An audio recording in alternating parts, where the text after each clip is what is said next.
My name's Maggie Fitzpatrick, and today I'm going to be talking about Ryan Trahan's 50 States in 50 Days challenge and then comparing that to Mr. Beast's content. So, first, let's talk about what 50 States in 50 Days by Ryan Trahan is. So, Ryan Trahan is a YouTuber who's pretty popular for his viral video type content. I think it was definitely inspired by Mr. Beast. His content does seem very similar vein to that, where he stays in different exotic places or tries different challenges or does things that are small and then makes them into something big in real life, if that makes any sense. I'll put examples on the screen because I don't think I articulated that very well. But one thing that he's doing right now is a 50 States in 50 Days challenge. And it's pretty much exactly what it sounds like, where he tries to go to a new state every day for 50 days. And he does it with his wife, Haley. And while they're doing this, they're trying to find the best Airbnb in the country. So they stay at a bunch of different cool Airbnbs, a different one every night in each state, and rank those. And then also, while they're doing it, try and raise a bunch of money for St. Jude. And so at this point, they've raised almost $6 million. Probably by the time I'm posting this, have raised $6 million. And the videos are very formulaic. They start out with not Mr. Beast, with Ryan Trahan's a morning routine. Then they show them getting in the car, and then they show them driving along. Maybe they'll stop at a gas station, get some coffee, and then later, once they get to the Airbnb, it'll show Brian going to get his candy joyride that he has at a local gas station, and then going for a run, and then riding around on an electric bike because a company electric told him that if he rode the bike around every day, that they'd give him an extra $10,000. So the content every day is very similar, very consistent, and it really makes you feel connected to what he's making because you have something to look forward to, something that you know is going to feel familiar.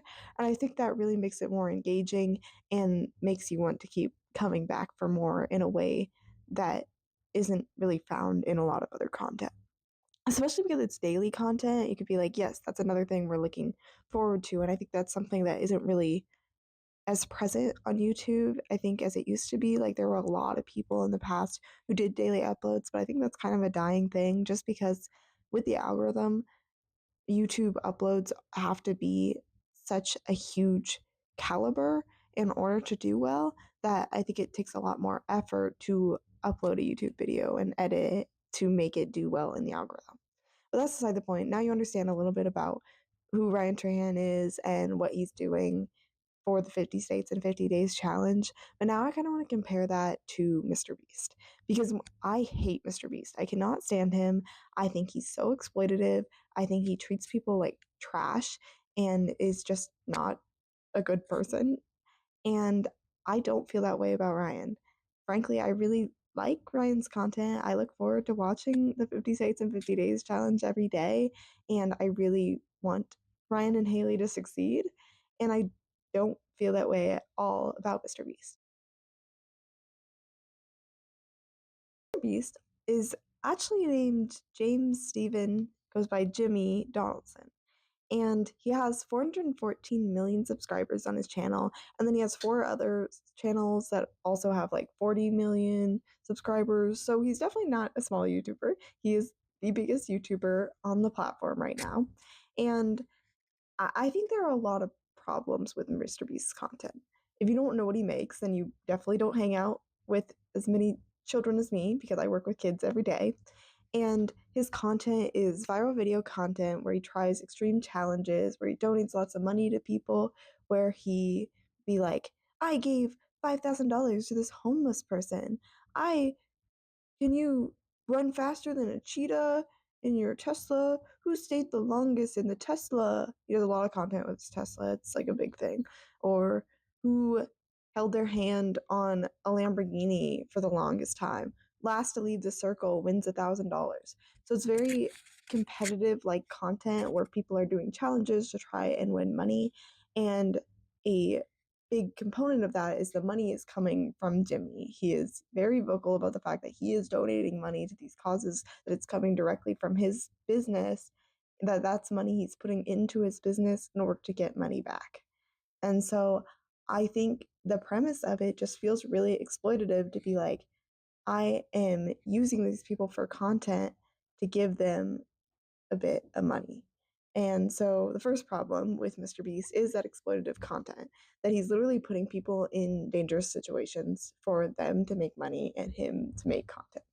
And this is extremely prevalent in his Mr. Beast games. So he hosted this game show that was on Amazon Prime, and he had, I think, 2,000 contestants, and they were fighting for $5 million. And there was a huge lawsuit that came out of the games because people were saying that they were denied medical care, there was insufficient food and water, that people were being given Mr. Beast bars as food and were not having access to water, that the people with diabetes weren't being given their medication, which means they literally could have died. There were people being trampled, I'm pretty sure, as they were, because there were running competitions, that people would leave challenges bruised and bloody, that the conditions on the set were just horrific because Jimmy was not prepared for this level of game show and was so obsessed with making a good show that he forgot to take care of the people that were actually working for the money, because he sees them as products that he can use to then make content out of. Because even though he claims to be some sort of philanthropist, I really do think that he is so obsessed with being someone making content, a content creator, that he's not really thinking about the people involved with it. And this isn't the only example of this. In his videos that are like, who is the last one to leave this car, people are literally pooping out the windows because they are so obsessed with winning a small amount of money on the to Jimmy. Like $5,000 or whatever to this millionaire is nothing to him. So obviously he can afford to give that money away, but there's lots of people who are genuinely struggling, who are trying desperately to keep themselves afloat, and he's using them for content because they desperately need that money, and he has it and it means nothing to him. So yeah, like there's this one video. It was an old video on his channel. It was a video of him giving $1,000 to a homeless person. And while this is a nice gesture, the fact that he was recording it and putting this person's story on the internet, just something about it gave me the ick. It felt so performative. It felt like he was just doing it to get views. And I'm sure that with that video and the AdSense from it, that he made more than $1,000 from it, especially because it's been watched a lot more now that he's gotten more popular. So I don't think that it was an altruistic gesture as much as he would like you to think. Another problem with Mr. Beast is just how inauthentic he feels, just in general. I think that his content is very overproduced. It's set up to be more like a show. And so I think that really stops you from connecting with Jimmy as a person, because honestly, I don't think he cares that much about connecting with you. He really wants something to be like, wow, this is something that no one's ever seen before. This is a fun challenge that can keep his primarily child audience engaged.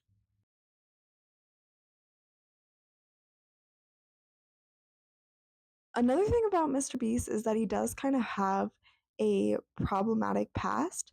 So his former co-host Ava Chris Tyson was accused of saying inappropriate things to minors online, of grooming minors when she was 20 and one of the people was only 13.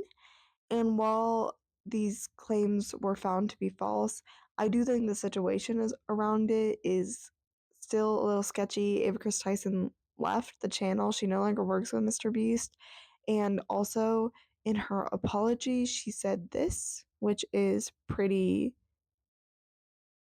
questionable.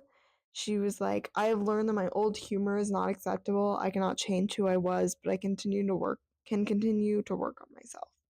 And so I think it's interesting to say that this is humor, or that she was just making a joke into something that could somehow be misconstrued as inappropriate towards minors. I don't know what her idea of funny is, but I'm guessing it wasn't super funny. Also, Mr. Beast has been accused of saying a lot of racist things online, And he has since apologized for this, but I do think it's important to mention as a part of his past to demonstrate that there are problematic things surrounding him, although he doesn't do this anymore. So I think the reason that Ryan feels different from Mr. Beast is first that his content is not as exploitative. He's raising money for St. Jude patients, but he doesn't use St. Jude patients as content throughout the show, and he doesn't put St. Jude patients in degrading situations or be like, we're gonna give this person individually $1,000 if they can do this crazy challenge. And so I think it definitely removes the responsibility of the person that they're raising money for to put themselves in a position in order to get that money. He's simply raising the money through a nonprofit. And I think that's a lot more authentic and feels less exploitative. So that's definitely the core thing, is that he's not exploiting St. Jude patients for content. That's great. And also, he's raising money from the public, businesses, and YouTubers as opposed to donating the money himself. And while obviously Mr. Beast donating money himself does seem like a good thing at face value, to be like, yeah, he's donating all this money, he's getting way more money back from the videos he's doing, and he's getting so much publicity from being like, yes, I donated this money myself. I'm putting so much money into all these good things, like me, that it seems so inauthentic and honestly exploitative. Which goes into my next point, is that Ryan is way more authentic. His content is very vlog style throughout this series. He records himself on his phone just sitting down and chatting to the camera to be like, hey, here we are. We're doing my morning routine. Oh, now we're getting in the car. Oh, Haley and I are getting some coffee.